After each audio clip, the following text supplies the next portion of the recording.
Hello, and welcome to Thou Shalt Not Suffer, the Witch Trial podcast, the show that asks why we hunt witches and how we can stop hunting witches. I'm Josh Hutchinson. And I'm Sarah Jack. This episode is the first part of a Massachusetts Witch Trial 101 series.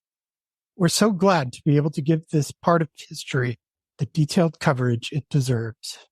Massachusetts had more witch trials than just Salem. That's right. Before 1692, witchcraft trials were held in Boston. Let's dive into the details.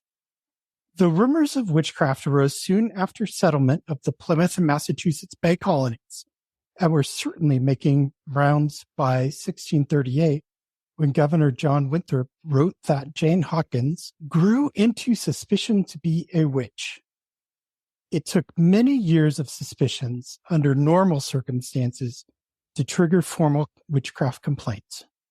Between 1648 and 1693, 217 individuals were formally charged with witchcraft, and several others sued their accusers for slander.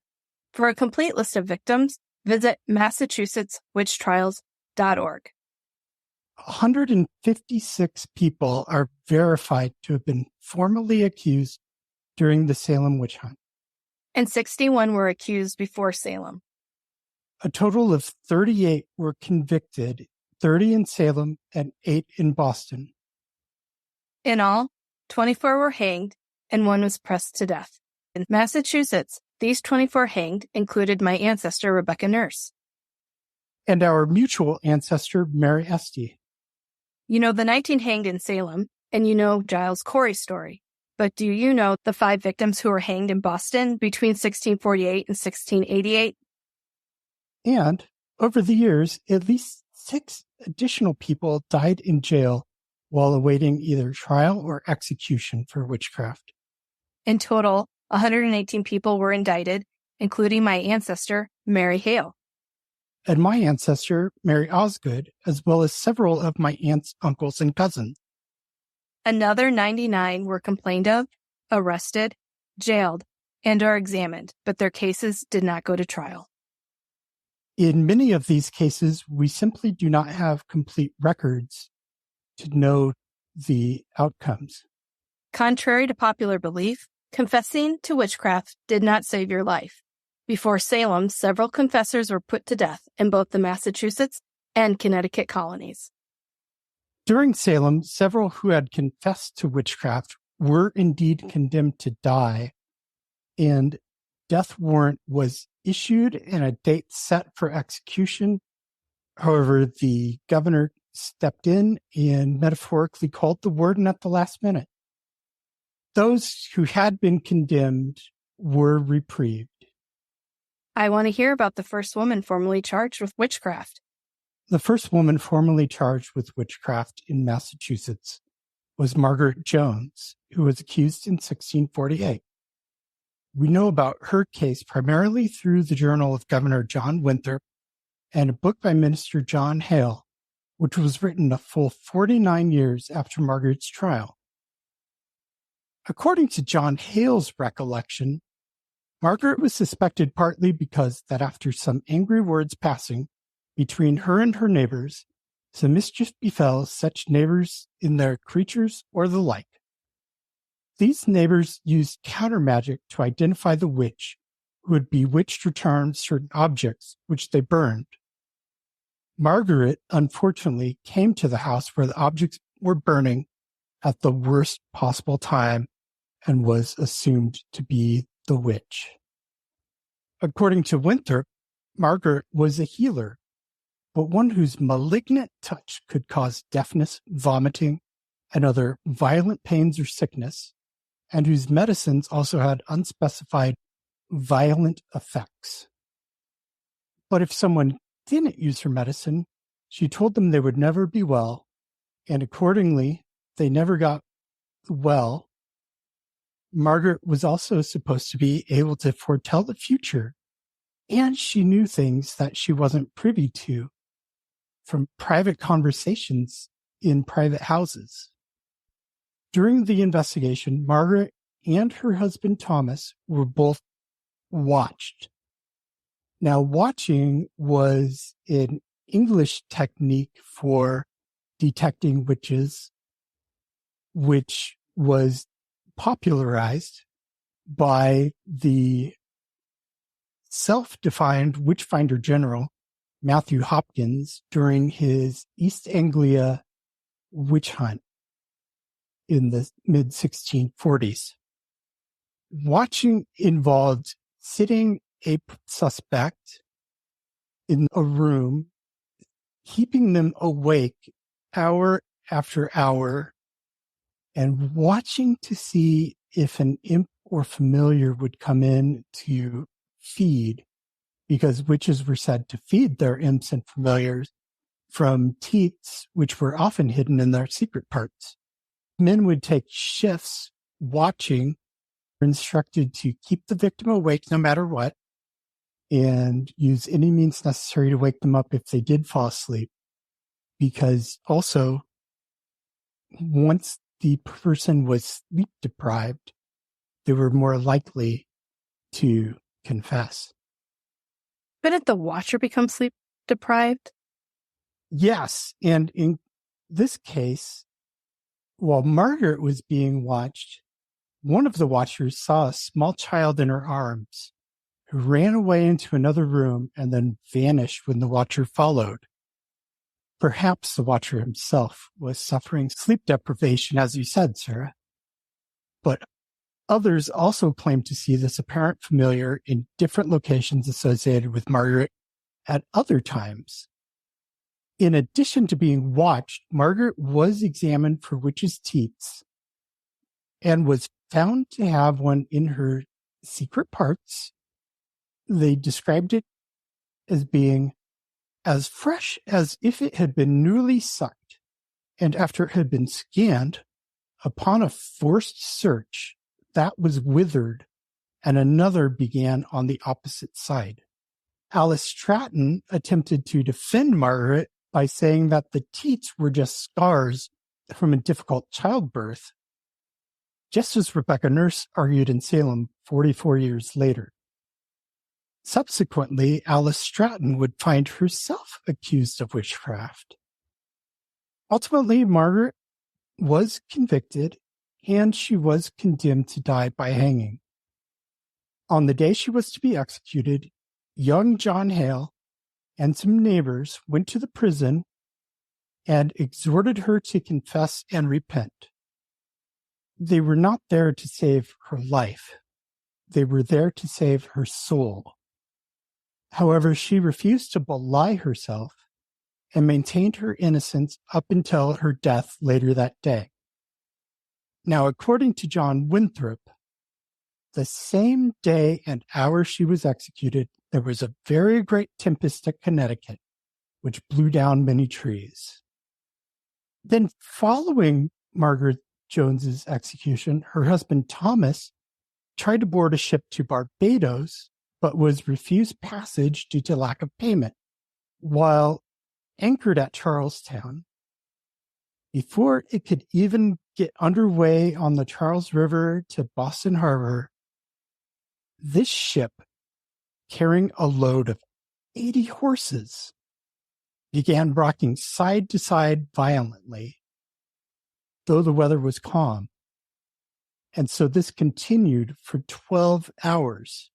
At some point while the ship was struggling, a witness ran to the county court, which was in session, and told the magistrates about the rocking, and also told them about how Thomas Jones had been denied passage on that ship.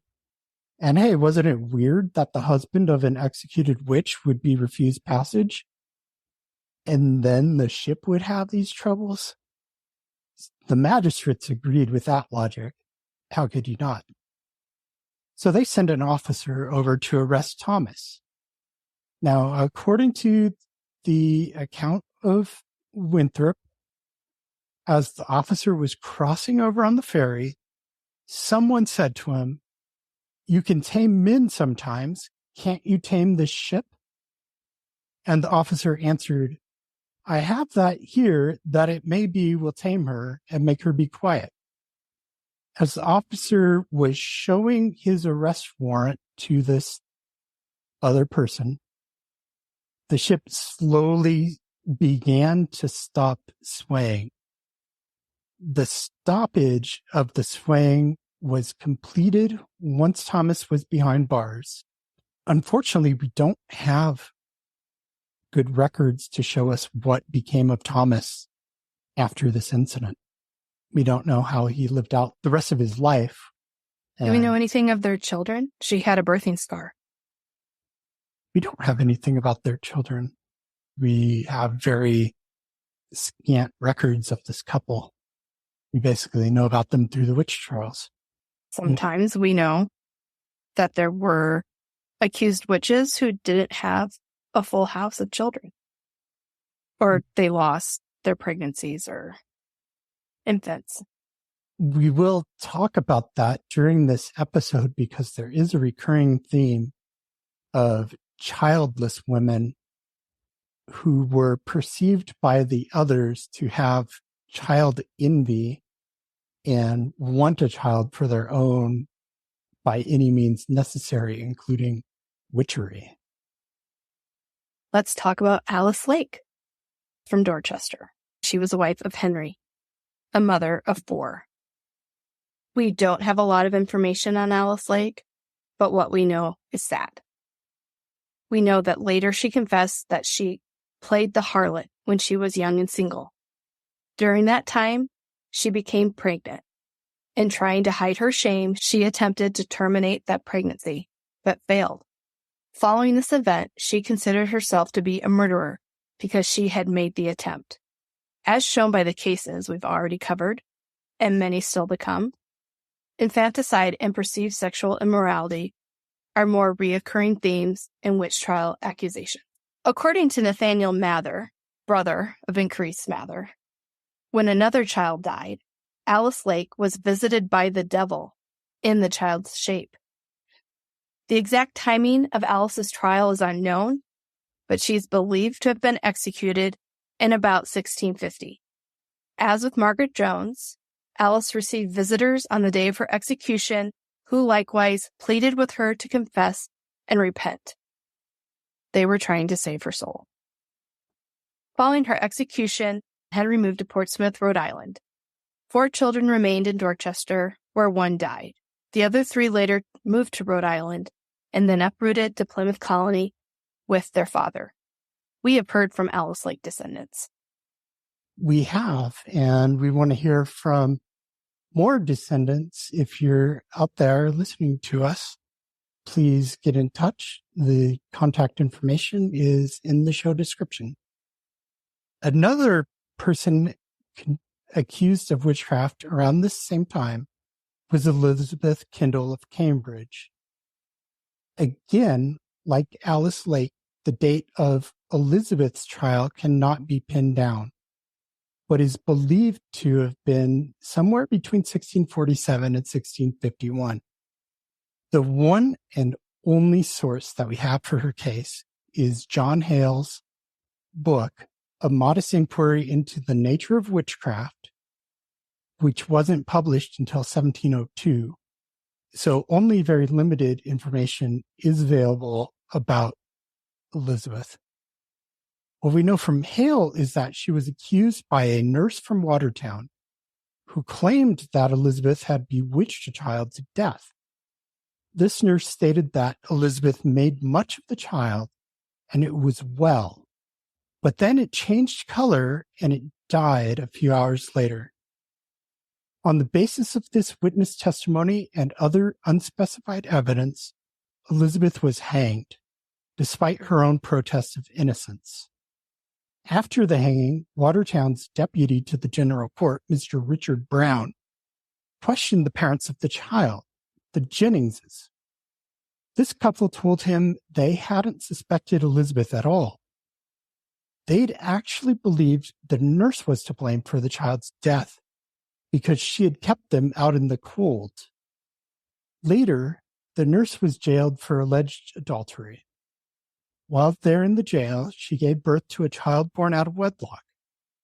For this, Mr. Brown visited her and told her off, saying, it was just with God to leave her to this wickedness as a punishment for her murdering Goody Kendall by her false witness bearing.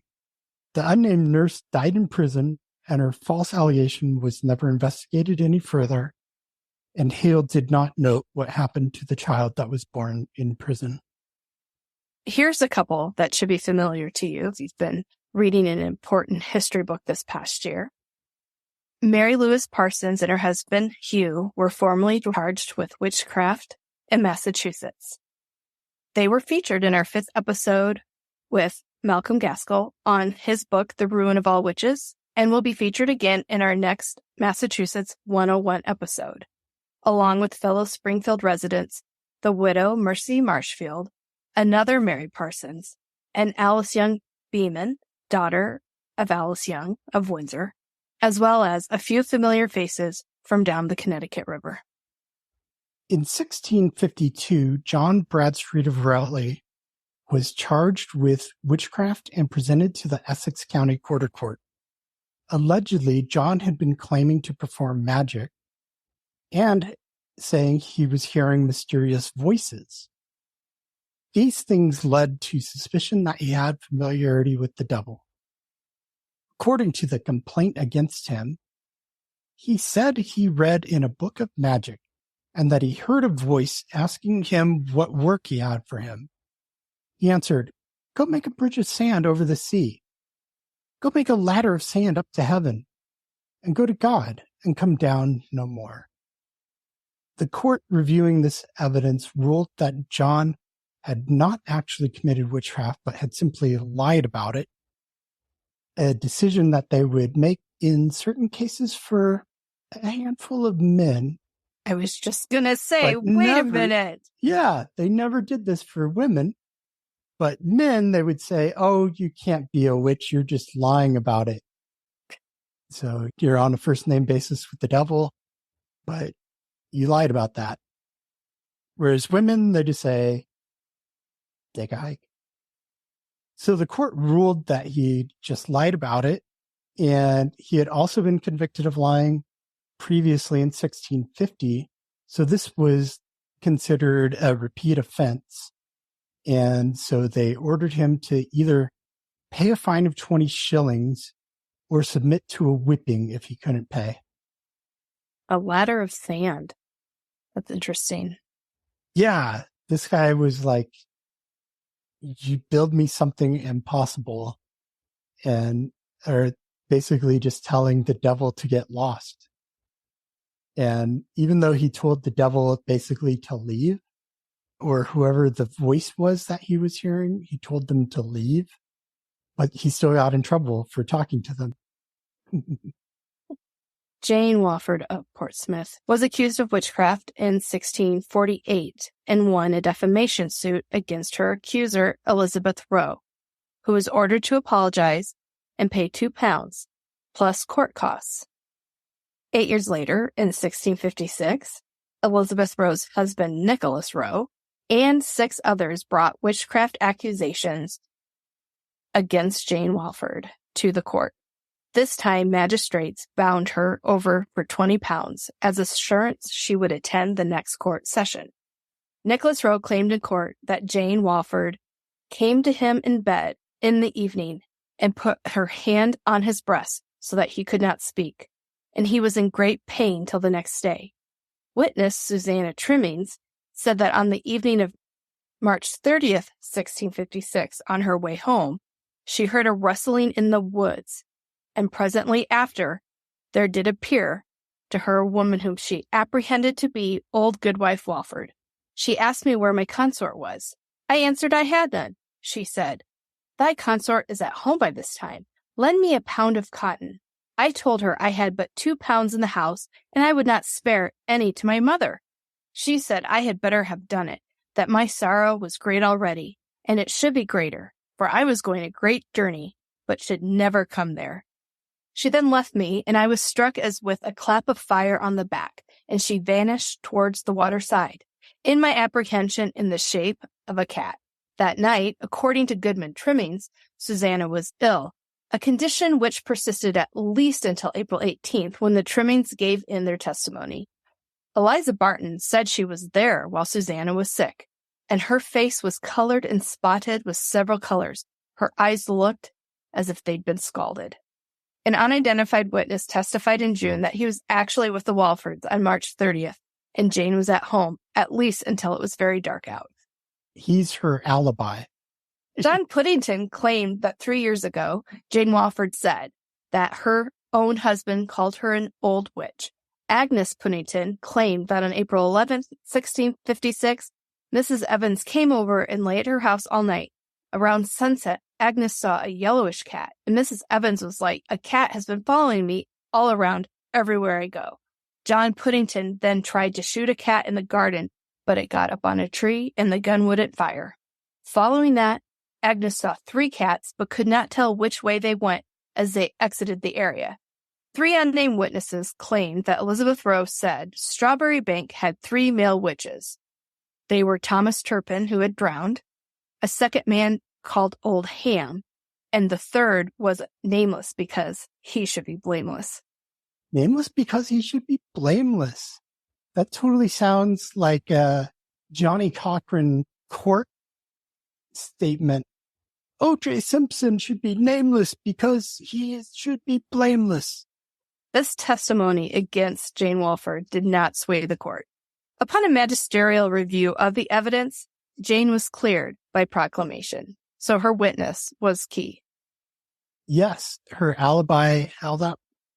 Susanna Trimming's statement did not fit, so they did acquit.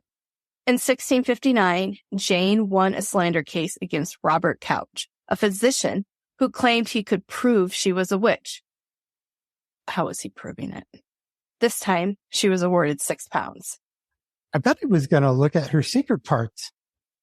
It's very likely. The stigma of witchcraft remained with Jane, even beyond her death, and passed down to her 5 daughters. Now we're turning our attention to Mrs. Anne Hibbins, who was accused of witchcraft in 1655. Now, Anne had immigrated to Boston with her second husband, William, back in the 1630s, leaving 3 sons behind in England. After arriving in Massachusetts, William set up a shop as a merchant and also got into politics.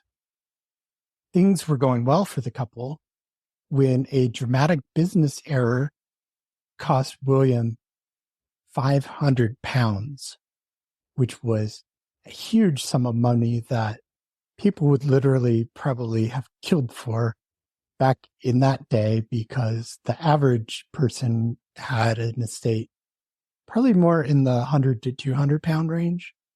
So this is way more than what other people have total. Unexpected financial devastation. Yes. And what brings tension into a marriage more than an unexpected financial burden? And so this is often cited as occasioning a major personality change in Anne. Thomas Hutchinson later wrote that losses in the latter part of William's life had reduced his estate, and this is Thomas Hutchinson saying this, not Josh Hutchinson, increased the natural crabbedness of his wife's temper, which made her turbulent and quarrelsome. And there's that word again. We've got another quarrelsome dame. Yet another one of those themes that pops up. A woman speaks her mind, so she becomes quarrelsome and therefore suspect, because who but the devil's handmaiden would be so damn quarrelsome? Exactly. Yeah. So despite the financial setbacks, William continued to be elected to public office. They had this financial setback. And then in 1640, the family suffered a different kind of setback. This began as a dispute between Anne and some joiners who were a type of carpenter that had done some work on the Hibbins house. And this dispute escalated big time, owing probably to Anne's assertive or quarrelsome nature, depending who you talk to. Anne didn't like the quality of the work. She didn't like the price that she was charged in the end. So she was very agitated. And once she got going on this, she wouldn't let it go. The church steps in and tries to mediate because the joiner that she's arguing with is also a member of the church that she's a member of, which is at the time in 1640, the one just called the Boston Church. So the church elders, the minister, people are getting involved in this and ultimately decide that Anne is raising a fuss about nothing and the men are right and she should mind her place in society and shut her mouth. And so they tried to make peace, but she wouldn't accept it. And because she wouldn't accept what the church had offered as to mediate, and because she was usurping her husband's authority as the head of the household, she was excommunicated in 1641. Even though her husband was this prominent figure being elected to offices, they still kicked her out, said, "You're not welcome in church anymore." And they literally told her, "You can go to hell now." But whatever ill will Bostonians harbored toward Anne, they didn't seem to hold it against William, who was elected an assistant. This is the upper house of the Massachusetts legislature at the time, the General Court, the House of Assistants. And he's elected to that in 1643 and reelected every year until his death in 1654. But once William was out of the picture, it didn't take long for the neighbors to come for Anne. The year after he passed, Anne was tried for witchcraft by the Court of Assistants, the very institution to which her husband had belonged for nearly a dozen years. And here's another theme that we see recurring. Widows with money appear to have been more vulnerable to witchcraft prosecution. We see the same thing happen in Connecticut with Catherine Harrison. When John Harrison dies, the neighbors really turn on Catherine, and she ends up being charged with witchcraft, just like Anne here. She's vulnerable. There's no husband. She doesn't have any male relatives in the colony. Her sons are back in England, remember? So they're not going to be any help. And basically, there's no men around who the other men would actually listen to. So the men are just saying, "Oh, that woman over there, she's been in trouble for years and years. She must be a witch." And Anne was convicted by the jury. The magistrates actually refused to accept the verdict and instead referred the case to the full general court, which would include assistants and the deputies. And they held a retrial on May 14th, 1656. So this is about a year after her arrest. And she's convicted again. So this time, everybody just consents to the decision of the general court, and she's hanged June 19th, 1656. So the decision to hang Mrs. Anne Hibbins was not popular with everybody. There was an element out there talking against us. Bravely, Mr. John Horton is said to have said, "Mistress Hibbins was hanged for a witch only for having more wit than her neighbors."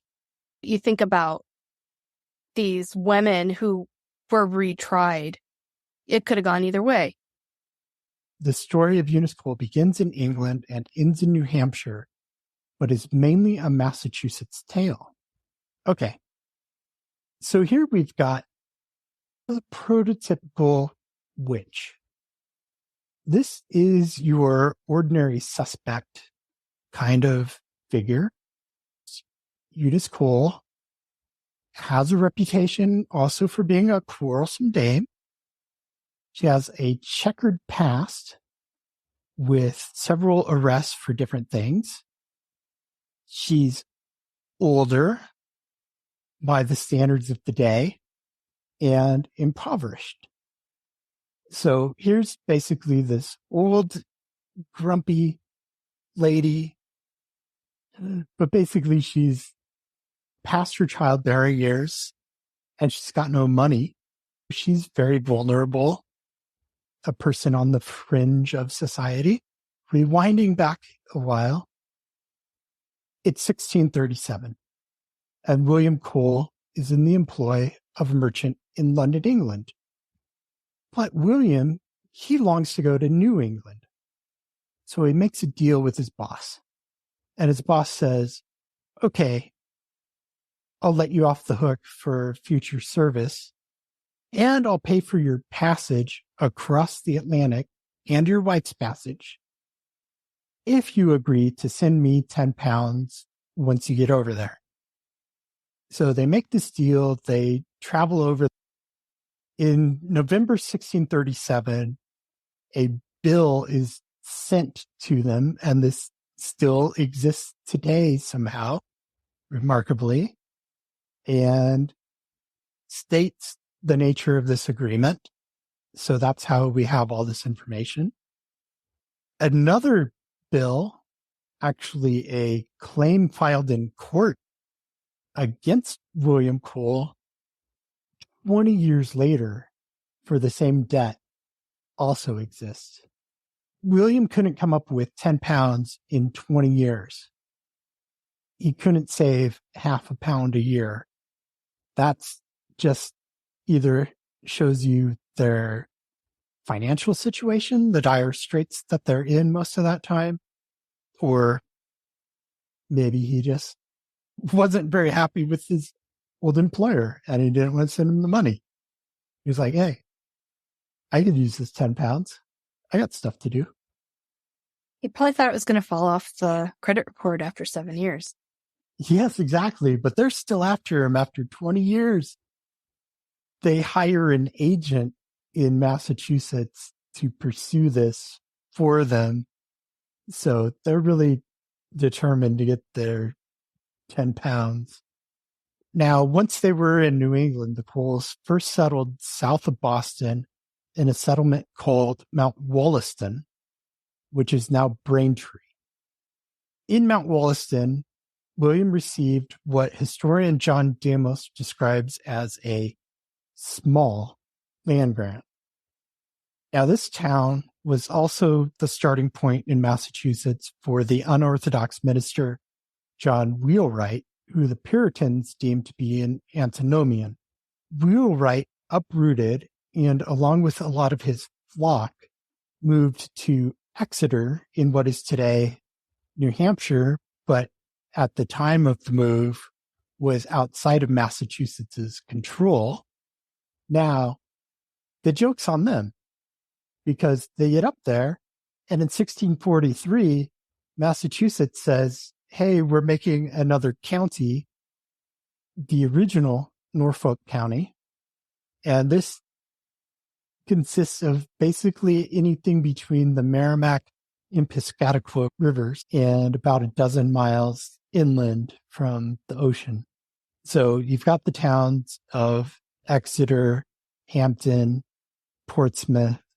They're part of this new county, along with Salisbury and Haverhill in what is still today Massachusetts. So William Cole goes up along with Wheelwright and becomes a founding member of this town. They signed a covenant agreeing to abide by godly laws that would be enacted by the town of Exeter. And William signed with his mark. The Coles lived in Exeter for 5 years.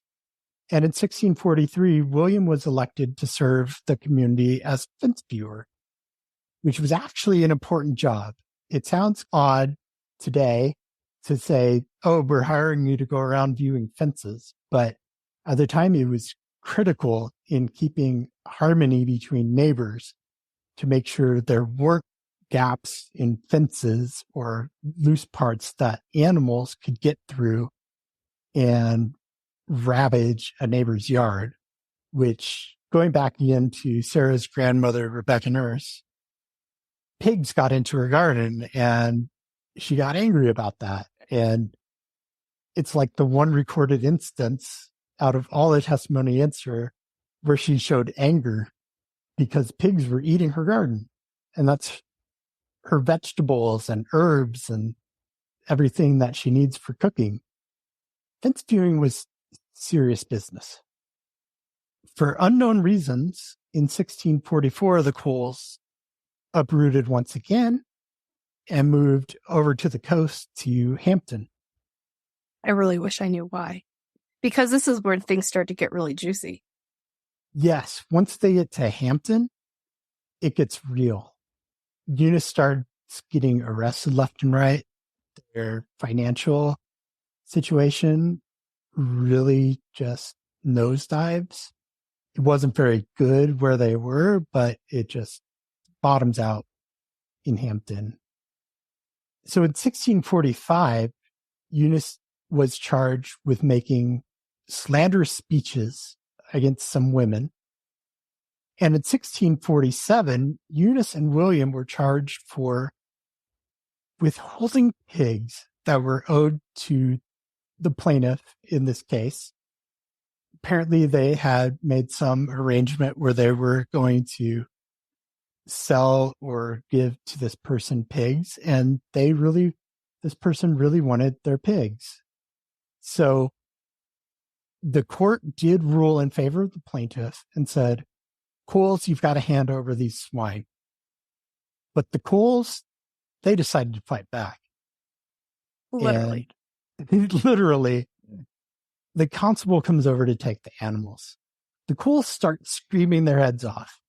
Eunice is reported to literally just be shouting, murder, murder. And William is going, there's thieves in this town, all these thieves in this town. And they're just shouting this. The constable grabs a pig or two. So the Coles, what do? They bite his hands. What else would you do? He takes your pigs, you bite his hands. He didn't drop the pigs, so they pushed him to the ground. And then they pulled the pigs from his arms. And after this, they faced more charges. But unfortunately, no record exists today of the outcome of these added charges. That same year, William is rated on the Hampton tax list. He's in 51st place income-wise out of 60 people. By 1653, he's 72nd of 72. Dead last in the financial hierarchy of Hampton. He is literally the poorest man in town. Eunice, again, she went to court in 1651 and 1654 for similar things about mouthing off. And historian John Demos, in his work Entertaining Satan, Demos states that Eunice was involved in even more trials. We don't have records of those to know what they were all about. So now we get to the year 1656. Hampton has about 350 people. More than 3 out of 5 residents are under the age of 20. So they're all kids and teenagers. 62% of the population is under 20. So that leaves around 130 adults that are 20 or older. And among these adults, and possibly even among the younger people. Yeah, that just made me think about the influence of children on these witch trials sometimes. We get to some good ones coming up.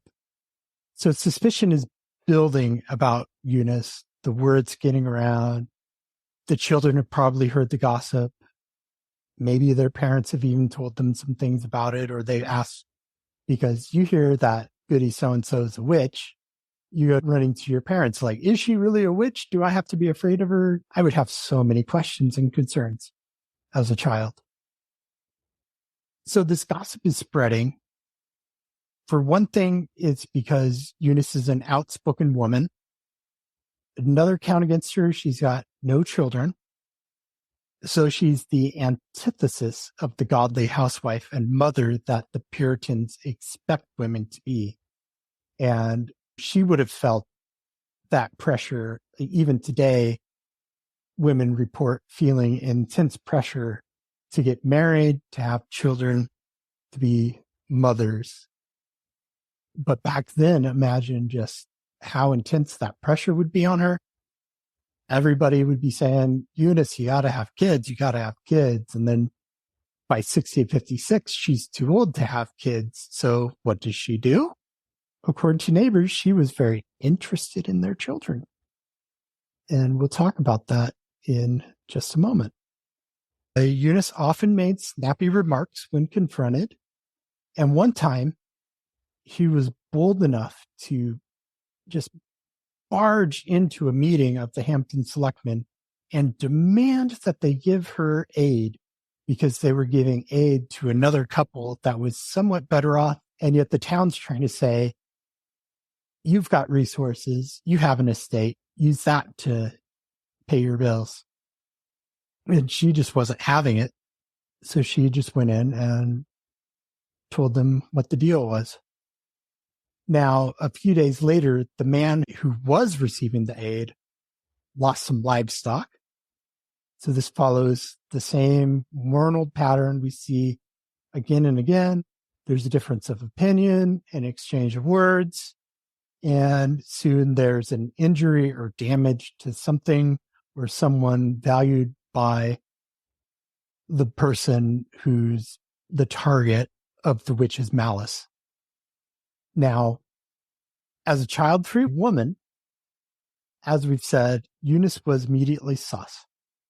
But when she hung out at the bed of a neighbor's child who later died, many were convinced she had killed the child out of envy.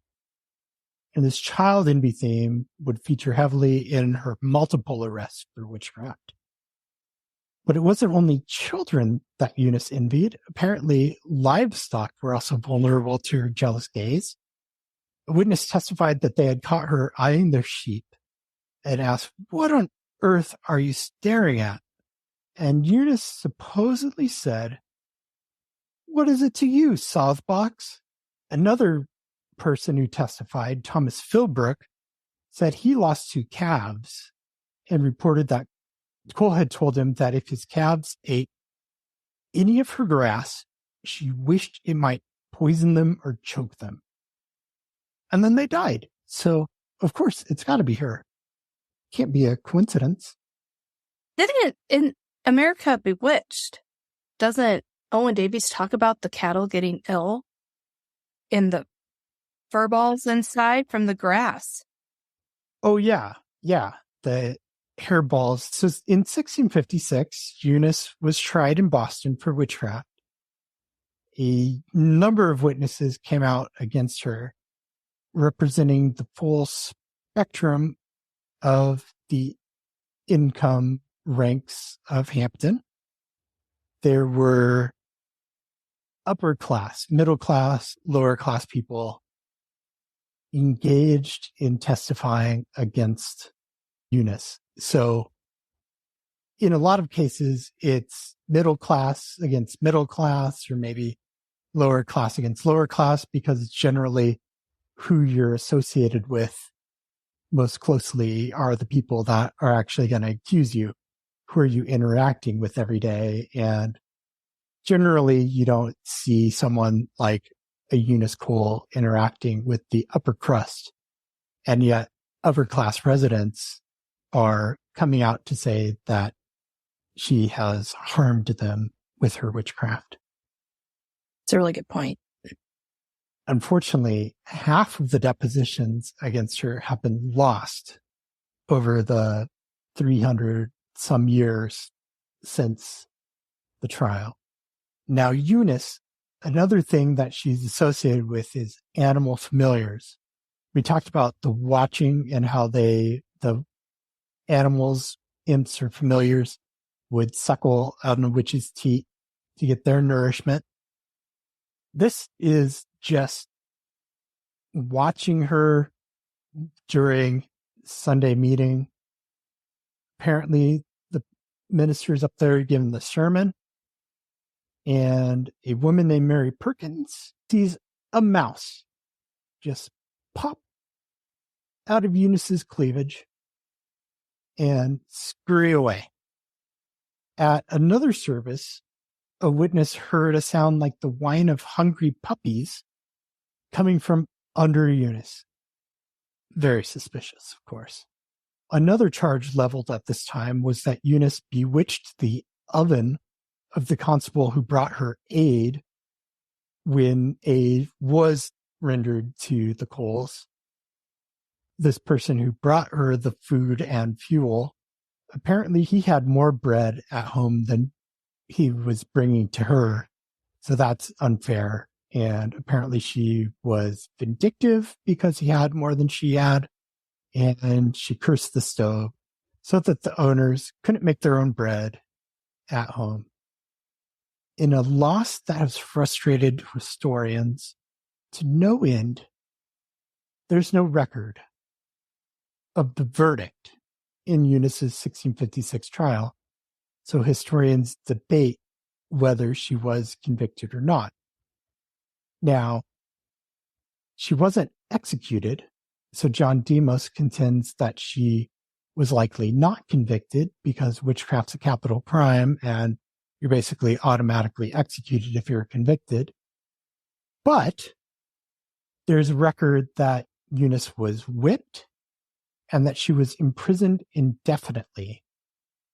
So historians, including Carol F. Carlson, argue that Eunice was most likely convicted but spared death for unknown reasons, because if she wasn't convicted, why was she whipped and committed to jail?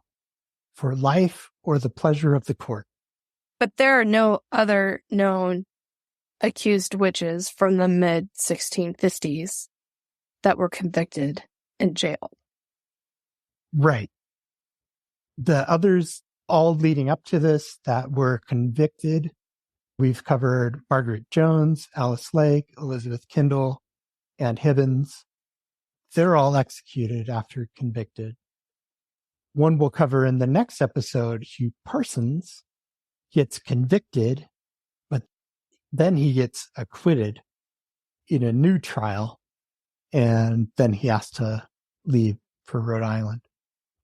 Whatever the case with Eunice, the 1656 trial was far from the last time that she was persecuted as a witch.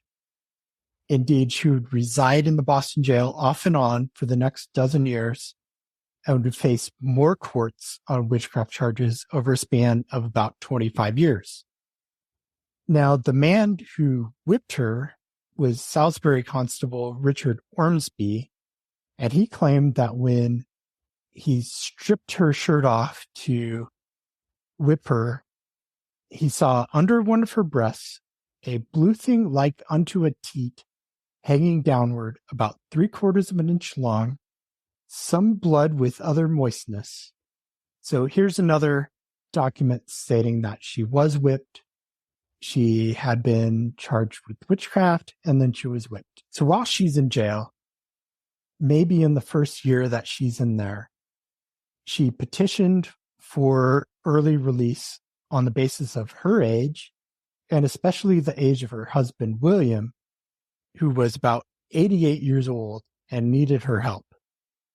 She also bemoaned the plight of her estate, and she promised good behavior if released, but the court's response has not survived, and she apparently remained in jail for a little while. But Eunice may have been back in Hampton in 1658. John Demos points out a 1659 town record that includes a notation of a payment of 5 shillings to Constable Richard Ormsby for expense about G. Cole, presumably Goodwife Eunice Cole. And this entry's marked 58. So presumably it's about 1658. So now in 1659, the even more aged William Cole petitioned for relief.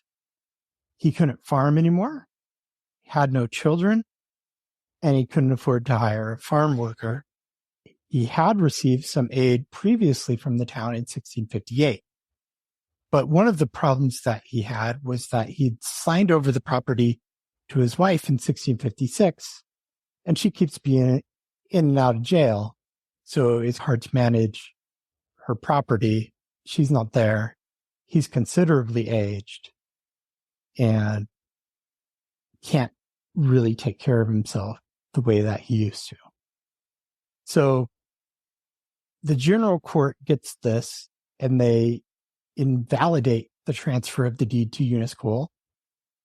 And then they ordered the town of Hampton to take possession of the estate and use the proceeds from it to support the Coles. Within a year of the 1659 petition, Eunice was back in Hampton, again getting in trouble for unseemly speeches. In 1660, she's charged for this because she allegedly asked a girl named Huldah Hussey, "Where's your mother Mingay, that whore? She's abed with your father, that whore master." And this gets her in big trouble. This is something you don't just go and say to a girl back then. By 1662, Eunice was back in the Boston prison, and she again petitioned for her release. That same year, William Cole died, May 26, 1662. And after his death, Eunice was totally destitute. He was already the poorest man in town, and his income gets taken away. Now, there's a complicated situation with his will. He, for some reason, maybe because Eunice was in jail, I don't know, he decides that he's going to bequeath his property to another man. And so the town of Hampton, which is supposed to control the Coles property, doesn't like this. So Hampton petitioned the general court regarding William's will and also the possible return of Eunice Cole that they were worried about that year. On October 8th, 1662, the general court met and declared that the said Eunice Cole pay what is due on arrears to the keeper and be released to prison on condition that she depart within 1 month after her release out of this jurisdiction, and not to return again on penalty of her former sentence being executed against her.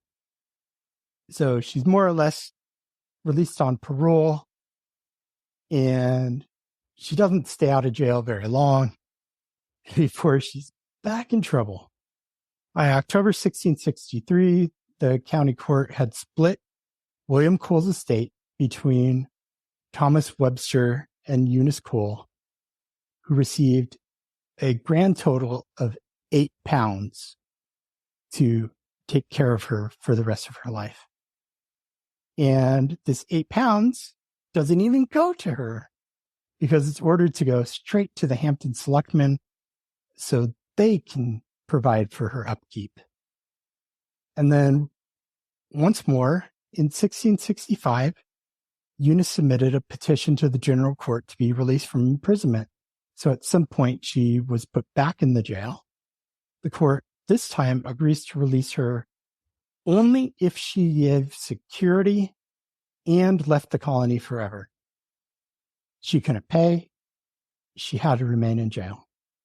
But sometime between 1668 and 1671, Eunice was released because by 1671, she was back in Hampton, totally broke. Now, the town built a home for her. By tradition, it's a small hut.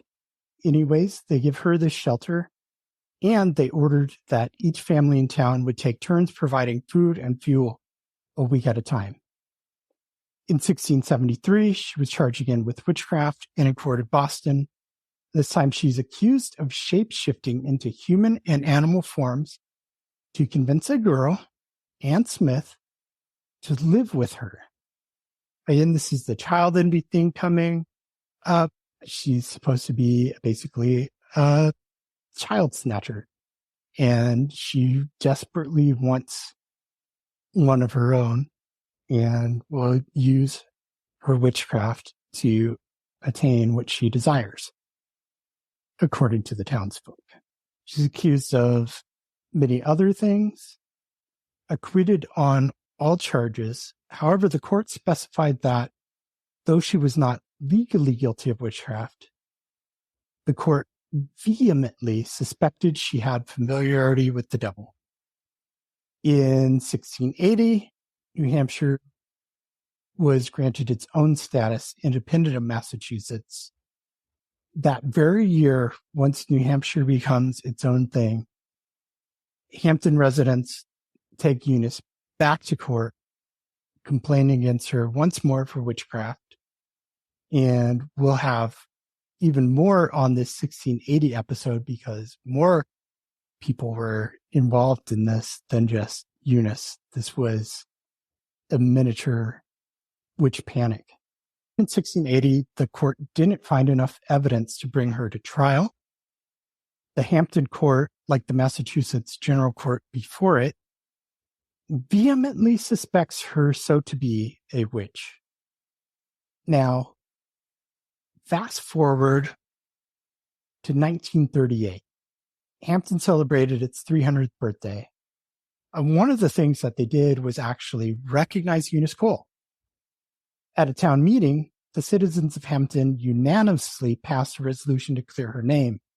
The resolution stated, "We believe that Eunice Goody Cole was unjustly accused of witchcraft and familiarity with the devil in the 17th century, and we do hereby restore to the said Eunice Goody Cole her rightful place as a citizen of the town of Hampton." And today, a stone memorial to Eunice stands on the town green, and the town hall houses an urn which is said to contain Eunice's remains. Earlier this year, a bill to exonerate Eunice at a state level was voted down by the New Hampshire Senate after having passed the House. So now the Massachusetts Witch-Hunt Justice Project seeks to have her good name restored by the Commonwealth of Massachusetts. Eunice Cole deserves to be exonerated and to receive an apology. The witch hunt victims we have discussed today need your voice. The 4 innocent people we covered who were convicted and executed in Boston have not been exonerated, and they are not alone. Others were convicted in Boston in the years before the Salem Witch-Hunt. In addition, none of the alleged witches of Massachusetts have ever received an apology. Thou Shalt Not Suffer would like to see exoneration for those convicted and an apology for all accused, whether the case was handled out of Boston, Salem, or anywhere else in Massachusetts. Our petition is available at change.org/witch trials. Sign and share today. We hope you've enjoyed this first episode of our Massachusetts Witch Trials 101 series. And thank you for listening to Thou Shalt Not Suffer, the Witch Trial podcast. Join us again next week and stay tuned for another Massachusetts 101 next month.